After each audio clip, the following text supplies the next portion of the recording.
warahmatullahi wabarakatuh. Pada kesempatan ini aku ingin membahas beberapa persiapan yang aku lakukan sebelum pada akhirnya aku memutuskan untuk melanjutkan kuliah S2. Karena hal ini sering banget ditanyakan oleh beberapa teman aku, dan semoga apa yang aku bahas kali ini bisa bermanfaat buat teman-teman sekalian. Oke, jadi yang pertama yang aku persiapkan adalah tujuan dan motivasi aku untuk melanjutkan kuliah S2. Sebagai contoh, misalnya kamu kedepannya ingin menjadi seorang dosen, peneliti, untuk kenaikan jabatan ataupun kebutuhan lainnya. Dan yang kedua adalah kamu harus mempersiapkan sumber pendanaan kamu ketika memutuskan untuk kuliah S2 ini. Bersumber dari mana?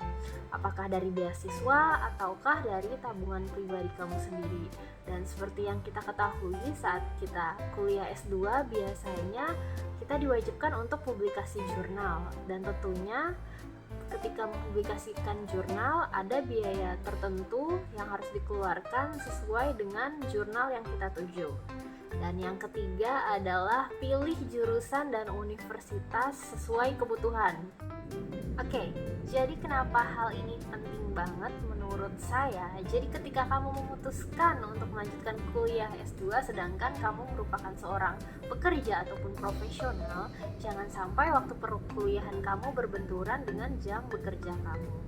Dan yang pasti kamu juga harus, kalau bisa saran saya melakukan riset kecil-kecilan terkait jurusan, dan tentunya ini akan berkorelasi dengan tujuan dan motivasi kamu ketika melanjutkan kuliah S2.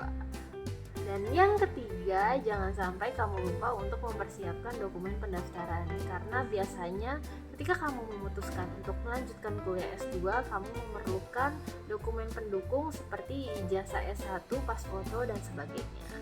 Dan yang keempat adalah kamu harus mempersiapkan tes standar dan kemampuan akademik lainnya. Biasanya ketika kamu memutuskan untuk melanjutkan kuliah S2 akan ada tes masuk dan mensyaratkan dokumen tertentu seperti misalnya TOEFL, dan tentunya poin ini berkorelasi juga dengan poin nomor 2, sumber pendanaan kamu ketika kuliah. Apakah kamu memutuskan untuk melanjutkan kuliah S2 dengan beasiswa, maka tentunya kamu memerlukan sertifikat TOEFL.